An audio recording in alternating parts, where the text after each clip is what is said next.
네, 오늘은 창세기 21장 22절에서 33절 본문의 말씀을 가지고 영향력 있는 하나님의 사람, 영향력 있는 하나님의 사람이란 제목으로 함께 말씀을 나누겠습니다. 우리 모두는 정도의 차이는 있지만은 자기를 미워하려는 본능을 가지고 있어요. 우리 안에 단점이나 약점, 부끄러운 과거를 덮고 최대한 멋지게 유능한 모습으로 포장해서 세상에 보여주고 싶어 합니다. 아마도 자신의 단점이나 약점을 흉보는 사람을 좋아할 사람은 한 사람도 없을 거예요. 오히려 그 사람에게 달려가 따지고 언쟁을 할 것입니다. 이것이 우리 인간의 죄의 본성이 만들어낸 문화입니다. 그러나 성경은 다릅니다. 성경은 있는 모습 그대로를 보여줍니다. 성경에 등장한 인물들 보면요. 실수하면 실수한 그대로, 범죄하면 범죄한 그대로, 잘하면 잘하는 대로, 못하면 못하는 대로 그대로 다 그냥 숨기지 않고 다 보여줍니다. 어떻게 보면 부모가 자식의 허물과 단점을 감추려고 할 텐데 우리 아버지 되신 하나님은 당신이 쓰는 귀한 종들의 단점과 허물이 있다 할지라도 그것을 그냥 감추지 않고 성경 그대로 다 그냥 오픈해서 다 낱낱이 다 보여줘요. 그러면서 하나님의 교훈과 깨달음을 우리에게 주기도 하는 것은 우리 인간이 그만큼 연약함을 가지고 있다는 것과 연약한 인간이 온전해지는 것은 나의 힘이 아닌 전적인 하나님의 은혜로 가능하다는 것을 우리에게 보여주기 위한 하나님의 의도적인 표현일 수도 있습니다. 우리는 아브라함을 피상적인 생각으로 보면 그는 뭐예요? 믿음의 조상, 그리고 위대한 사람, 우리와 차원이 다른 사람으로 생각을 하잖아요. 물론 그에게 믿음의 위대한 순간들은 많았습니다. 그러나 여러분, 오늘 본문을 포함한 그의 삶 전체를 보면 과연 정말 그럴까? 왜냐하면 하나님의 명령을 따라서 갈대아우를 떠나 가나안 땅에 정착했습니다. 그런데 흉년이 들자 곧바로 하나님의 약속의 땅을 떠나 애굽으로 이제 도망쳤습니다. 거기서 자기 목숨을 구하기 위한 아름다운 아내 사라에게 당신 나의 누이라고 하라고 그렇게 말하면서 아내가 해를 입든지 말든지 자기의 아내가 먼저였던 겁쟁이요 옹졸한 남자였습니다. 하나님의 약속을 끝까지 인내하지 못하고 여종 하갈을 취하여 이스마엘을 낳기도 했습니다. 그 결과 4,000년이 지난 오늘까지 이삭의 후손과 이스마엘의 후손 사이에 끊임없는 분쟁이, 전쟁이 계속 이어지고 있습니다. 인내하지 못한 죄의 결과가 얼마나 광범위하고 그리고 장기적인 비극을 낳고 있는지 모릅니다. 심지어 나이가 들어서 또다시 그랄 왕 아비멜렉 앞에서도 아내를 누이라고 속이는 똑같은 실수를 반복했습니다. 아브라함은 아내에게 못할 짓을 하고 실수하고 사랑과 하나님 앞에 부끄러운 짓을 수없이 많이 했던 사람이었습니다. 자, 여기서 우리 마음속에 깊은 곳에 질문이 직면하게 되죠. 어떻게 저런 사람이 믿음의 조상이 될 수 있었을까라는 것입니다. 현대인들은요, 성공한 멘토나 완벽한 영웅을 기대합니다. 하지만 성경은 우리에게 완벽하지 않은 인간을 보여주고 있습니다. 아브라함의 이 부끄러운 역사는 그가 우리와 다르지 않다는 것을 우리만큼이나 연약하고 실수투성이었다는 것을 증명하고 있습니다. 그렇다면 아브라함의 진정한 탁월함, 그가 영향력 있는 하나님의 사람이 될 수 있었던 비결은 무엇일까요? 어떻게 해서 아브라함은 이렇게 연약하고 허물과 또 옹졸하고 비겁장이었던 아브라함이 어떻게 믿음의 조상이 될 수 있었을까라는 얘기입니다. 그것은 그의 완벽함에서 온 것이 아니라 역설적인 삶을 통해서 숨겨진 이야기가 있는데 그것을 오늘 세 가지를 함께 나누려고 합니다.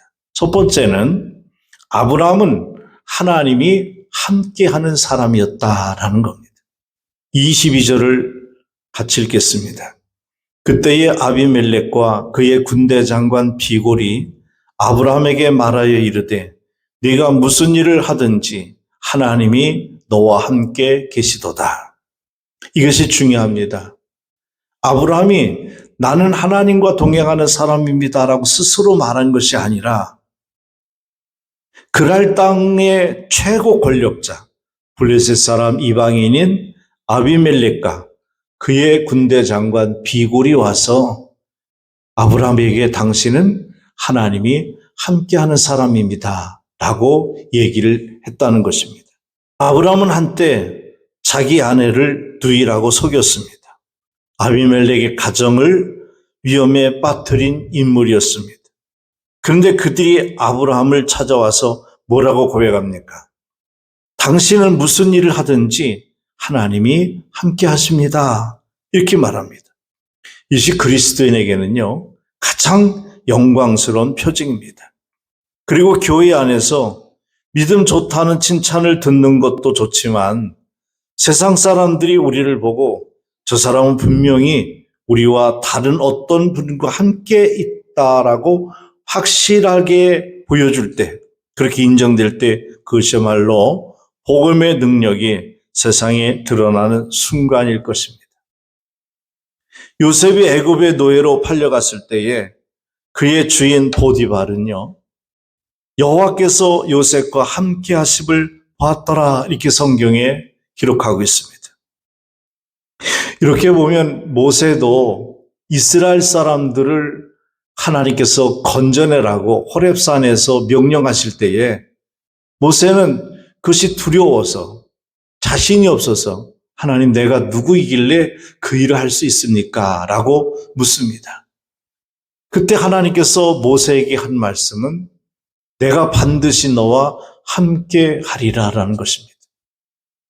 이렇게 성경에서 나온 모든 내용을 볼 때에 이 땅의 온전한 믿음의 사람은 스스로의 힘으로 된 것이 아니라 하나님이 함께 할 때에 가능했다는 것입니다. 오늘 본문에서도 하나님이 당신과 함께 하십니다라는 이 아브라함을 향한 아비멜렉의 이 이야기를 통해서 세상은 능력을 자랑하는 사람, 똑똑함을 뽐내는 사람을 따르는 것 같지 않습니다. 세상이 진정으로 갈망하는 것은 하나님과 동행하는 삶에서 나오는 역설적인 평화와 형통함이라는 것입니다. 아브라함은 수없이 실수했지만 그의 삶의 플러그는 끊임없이 하나님께 고정되어 있었습니다. 이것이 그가 모든 것을 잃지 않고 다시 일어설 수 있는 유일한 방법이었습니다. 두 번째는 세상에 영향력을 미치는 사람이었습니다. 23절을 보세요. 아비멜렉과 아브라함에게 맹세하기를 청하며 이렇게 말합니다. 같이 읽겠습니다. 그런즉 너는 너와 내 아들과 내 손자에게 거짓되이 행치 아니하기를 이제 여기서 하나님을 가리켜 내게 맹세하라. 내가 네게 후대한 대로 너와 나와 네게 머무는 이 땅에 행할 것이니라. 아멘. 이 상황은 참 아이러니한 이야기를 우리에게 보여주고 있습니다.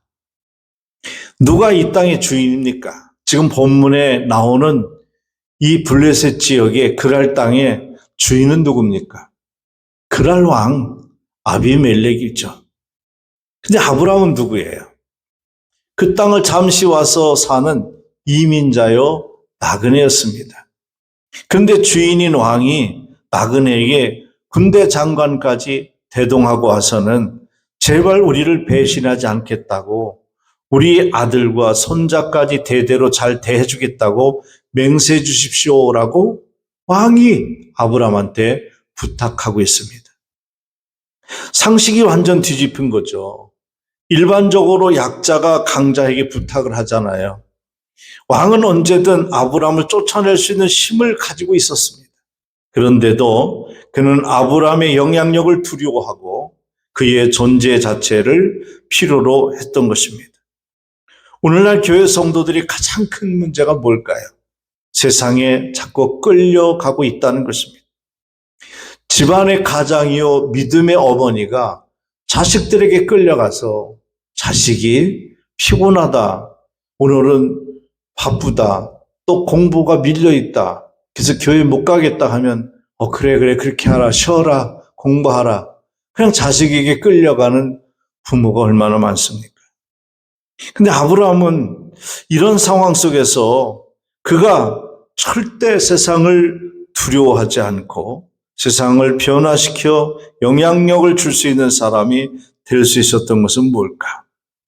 여러분, 우리는 힘이 없어서 능력이 없어서라고 변명하지만 아브라함의 영향력은 군사력이나 어떤 경제력에서 나오는 것이 아니었습니다. 그것은 하나님과 동행하는 삶에서 흘러나온 도덕적, 영적 권위였다라는 거죠. 그리스도인은 환경에 따라 온도가 오르락내리락 하는 온도계가 아닙니다. 환경을 통제하고 변화시키는 온도 조절기와 같은 존재가 되셔야 합니다. 아브라함처럼 세상이 저 한 사람이 우리에게 꼭 필요하다, 저 한 사람이 우리에게 꼭 필요한 사람이다 라고 찾아와 고백할 수 있을 정도로 여러분이 이 세상에 그리스도의 빛과 소금을 감당하는 꼭 필요한 사람들이 되시기를 축복합니다. 마지막 세 번째로 다른 사람을 섬기는 사람이었습니다. 본문의 아비멜렉이 조약을 맺고자 제안할 때 아브라함은 이런 얘기를 합니다. 과거에 당신의 종들이 내 우물을 빼앗았습니다 라고 얘기하죠. 그때 아비멜렉이 그런 일이 있었습니까? 나는 금시초문이다. 나는 그런 일을 들은 적이 없다. 내 종들이 실수로 그랬나 본데 나는 몰랐다 라고 얘기합니다. 그때 아브라함은 그 문제를 계속 문제 삼지 않고 자기와 동맹을 맺고자 찾아온 상황이기 때문에 빼앗겼던 우물을 다시 돌려달라 그렇게 말하지 않습니다. 그리고 오히려 아브라함은 아비멜렉을 잘 대접합니다. 27절을 보겠습니다. 아브라함이 양과 소를 가져다가 아비멜렉에게 주고 두 사람이 서로 언약을 세우니라. 아멘. 아브라함은 아비멜렉과 동맹을 맺으면서 그가 우물을 빼앗겼지만 그것을 문제 삼지 않고 오히려 아비멜렉에게 양과 소를 주었습니다. 그리고 나서 이상한 행동을 하는데 이 행동이 아브라함 생애에 놓칠 수 없는 사건입니다. 30절을 보십시오. 아브라함이 이르되 너는 내 손에서 이 암양 새끼 7을 받아 내가 이 우물 판 증거를 삼으라. 다시 읽어봅니다. 아브라함이 이르되 너는, 아비멜렉 왕한테 한 소리예요. 아비멜렉 왕 너는 내 손에서 이 양 새끼 7을 받아가지고 내가 이 우물을 판 증거를 삼아라. 이렇게 얘기합니다. 이 말이 뭡니까? 이 땅에 내가 우물을 판 것은 내 거였는데 당신의 종들이 빼앗았어. 근데 나는 오히려 그 우물을 달라고 하지 않고 내가 이 양 7마리를 당신한테 줄 테니까 그런 줄 알아. 그리고 내가 우물을 뺏겼는데도 양을 당신한테 준 것은 이 우물을 판 증거가 여기에 있다는 것을 확인하려고 한 것이다 라고 얘기합니다. 그는 암양 새끼 7을 아비멜렉에게 주죠. 이 땅이 자신의 것이다 라는 것을 증명한 겁니다. 여기서 아브라함의 섬김의 본질을 또 보는데 아브라함은 거기서 우물을 팠다 했고, 두 번째는 에셀 나무를 심었다라고 성경이 오늘 얘기합니다. 여러분, 팔레스타인 광야에서 우물을 파는 것은 엄청난 노동과 투자가 필요한 것입니다. 초지를 찾아 끊임없이 이동하는 목동이 왜 힘겹게 우물을 파는지 아세요? 자기가 데리고 온 양들에게 물을 먹이고 지나가면 그만인데, 그 우물을 파서 둔 것은 뒤에 올 누군가 이 물을 마시게 하기 위함이었다고 합니다. 결국 내가 필요한 것은 다른 사람도 필요하겠구나 라고 생각하고, 나만 생각하지 않고 다른 이웃을 생각하는 그 마음, 이 섬김이 아브라함에게 있었다는 거죠. 두 번째는 에셀 나무를 심었다 했는데, 에셀 나무는 자라려면 시간이 오래 걸립니다. 우리가 나무를 심어도요, 그 자라려면 10년, 20년, 30년도 걸려요. 나무를 지금 심는 것은 후대에, 앞으로의 우리의 미래를 위해서 심은 거거든요. 그리고 이 에셀 나무는 수액이 굉장히 많이 나온대요. 그래서 사막에서 에셀 나무를 발견하면 나그네에게는, 순례자에게는 오아시스와 같은 생명수가 된다는 것이죠. 아브라함이 이 나무의 혜택을 당장 볼 수는 없을지라도 그런 오랜 세월 후에 다른 사람을 위해 나무를 심었습니다. 우리가 지금 섬기는 헌신과 열심히 봉사가, 선교가 우리가 당장 어떤 눈에 보이는 실적이 보이지 않는다 할지라도 내 후손들이, 또 누군가 나의 뒤를 이어서 사역을 감당하는 내 후배들이, 또 내 자식들이, 내 손주들이 이러한 복을 누리게 된다는 것이죠. 그런 의미에서 우리의 헌신과 지금의 섬김은 헛되지 않는 것입니다. 이것이 바로 섬김이었습니다. 오늘날 우리는 나만을 위한 우물을 파고 내 가족만을 위한 나무를 심는 데 몰두합니다. 내 사업, 내 직장, 내 학업의 우물을 오직 나 자신과 내 친한 몇몇 사람을 공유하기 위해서 하고 있다는 거죠. 하지만 하나님의 사람은 달라야 합니다. 아브라함은 달랐습니다. 아브라함처럼 내가 당장 덕을 보지 않다 하더라도 수평적으로 다른 사람의 갈증을 해갈시켜줄 우물을 우리는 파야 합니다. 내가 떠난 후에도, 내가 이 땅이 없더라도 후손들과 공동체가 혜택을 볼 수 있는 에셀 나무를 심어야 됩니다. 우물을 파는 일과 에셀 나무를 심는 일은 바로 선교하는 것입니다. 그리고 33절에서는 아브라함은 브엘세바에 에셀 나무를 심고 거기서 영생하시는 여호와의 이름을 불렀더라 그랬습니다. 에셀 나무를 심고 거기서 여호와 이름을 불렀다라는 것은 바로 거기가 하나님의 나라라는 것입니다. 하나님의 은혜이며 하나님의 영광을 돌리겠다는 것이죠. 그러니 여러분들이 우물을 파는 헌신과 에셀나무를 심는 섬김이 결국 그 현장이 하나님의 나라가 된다는 것입니다. 내가 밟는 땅, 여러분이 섬기는 여러분의 삶의 현장이, 선교의 현장이 하나님의 땅, 하나님의 나라, 그래서 거기서 하나님이 영광을 받는 그러한 은혜와 역사가 있기를 축복합니다. 사랑하는 여러분, 아브라함은 완벽한 영웅이 아니었습니다. 그는 실수하였고 넘어지고 죄와 허물이 많았습니다. 때로는 비겁했던 우리와 똑같은 죄인입니다. 그러나 그의 위대함은 자신의 완벽함에 있지 않았다는 것입니다.